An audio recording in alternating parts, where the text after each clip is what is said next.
शानदार सवाल है। देखिए ये उन्होंने वैल्यू आपसे पूछी है कि इसका मान क्या होगा। अब 80, 10 और 70 इसकी वैल्यू जिस बच्चे को आती हो तो डायरेक्टली लिखेगा, कोई दिक्कत नहीं है, बट जिसको नहीं आती वो समझे इस बात को कि अगर मैं 70 को 80 माइनस 10 लिख दूं, कोई दिक्कत नहीं, और अगर मैं 10 लगा दूं दोनों तरफ तो कोई दिक्कत नहीं होनी चाहिए। बहुत सिंपल सी बात है। अब आपको यह मालूम होना चाहिए कि 10a माइनस बी का जो फॉर्मूला है वो कहता है 10a minus 10b upon 1 plus 10a 10b। ये मालूम नहीं होगा तो फिर मुश्किल पड़ जाएगी आपको। ये फॉर्मूले आपको याद होने चाहिए, मैंने आपको बता भी दिया।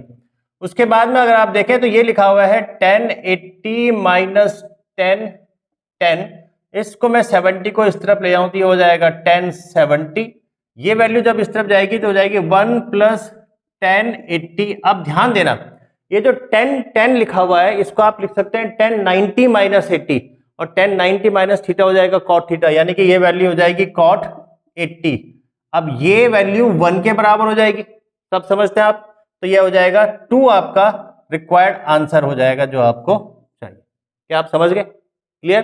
तो एक तो आपको ये फॉर्मूला याद होना चाहिए 10a माइनस बी का। दूसरा आपको ये मालूम होना चाहिए कि 10 को मैं लिख सकता हूं 1090 माइनस 80।